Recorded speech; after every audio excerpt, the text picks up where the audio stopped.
Next, we have the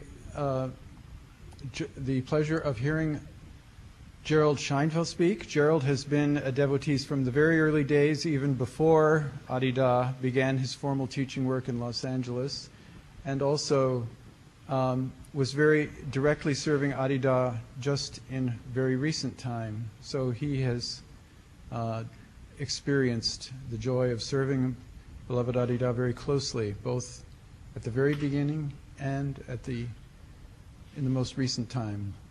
Gerald.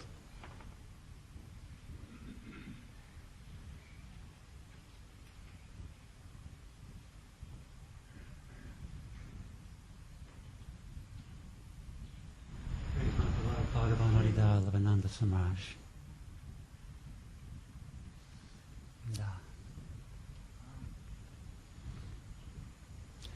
When I met Beloved, I was with another teacher, happily. But when I saw Bhagavan Adida, this word that's being used by everyone so far came right up because I fell in love at first sight. And it was really true because the feeling that came over my body was everything that anyone would feel if they were in love.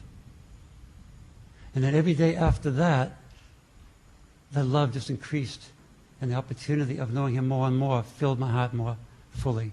Because he was, at the very beginning, even before the teaching began formally, the enlightened being manifest in ordinary form, in bodily human form, and radiant, magnificent, fantastic person. I mean, absolutely fantastic person. When he spoke the teaching of truth, he would open your heart so you can not only hear the words, but feel the absolute truth of it. There was nothing superficial about him ever.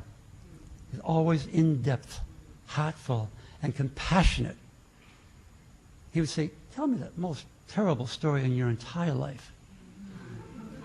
And we tell him these stories crying and going, and he'd just take them and you'd walk out of the room laughing.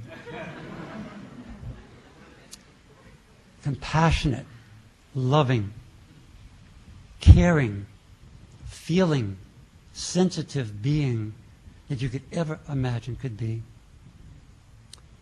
And humor.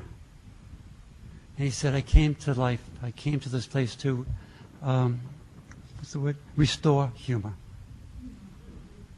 And the humor would not be like a joke, but his humor would basically open the heart so you felt heart love.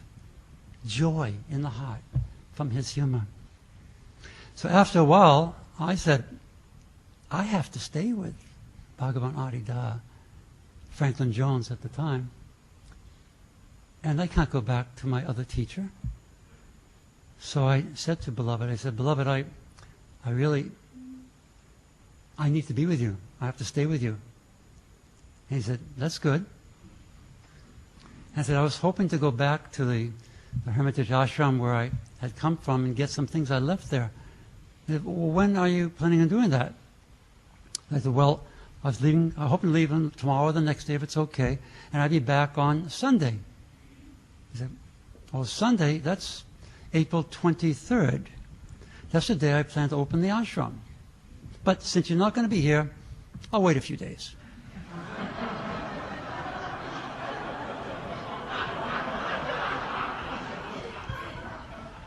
Now consider it. Let's consider it, right?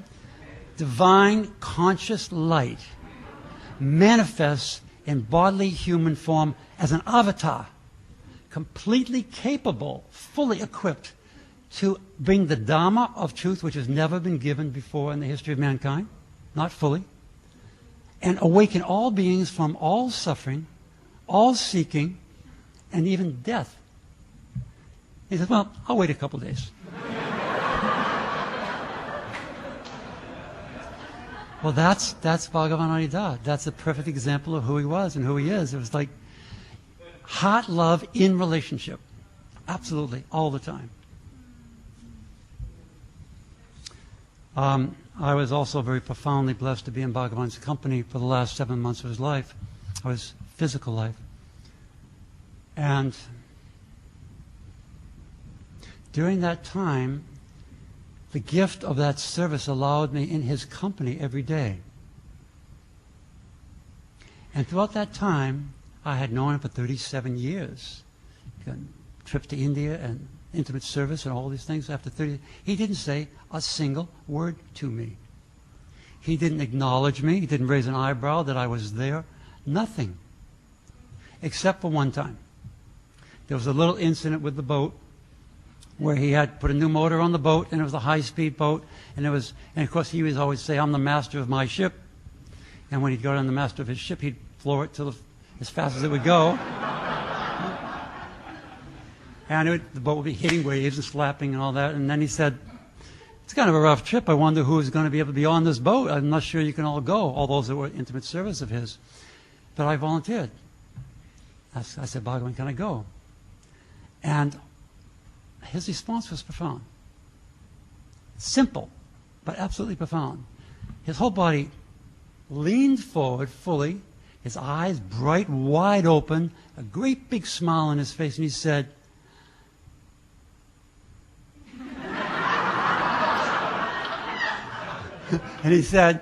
"You're accepted."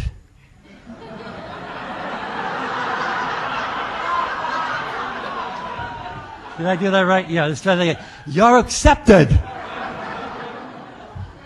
Now, in the moment, that was enjoyable about the incident with the boat, but it actually broke my heart, because those two words and the way he communicated and the whole bodily involvement in it directly addressed the Oedipal pattern I had always identified with my entire life. Not being accepted, not being loved. And in that moment, he not only gave the words, but he also showed me that it's not true, and it's never been true. And it was so clear that, right. Bhagavan Adida was very quiet most of the time. And that was really profound, because what he did was he removed the possibility of relating to him as by the social ego, as a familiar or as another. And that was really great, because all he did there in the last 7 months of his life and longer was just to transmit his divine nature, divine condition, and divine state clearly and perfectly and purely, and gave darshan every single day. That really served us all to be prepared for his divine Mahasamadhi. And now, there's no question about it. Bhagavan is completely alive. He's totally present. He's felt every day. He's loved every day. He's breathed every single day. And he's served every single day. And he's beheld searchlessly every day. And searchlessly because he's revealed that his divine state is prior to everything, to the whole thing that we assume is separate, prior. And his feeling of his state is love, bliss, fullness. So in the prior state of love, bliss, fullness, there's nothing to look for. There's nothing to search for. There's no place to go. Beloved Adida has revealed himself. The only thing now to do is to cultivate that relationship and stay in that intimacy with him until there's only light. We praise you, Bhagavan.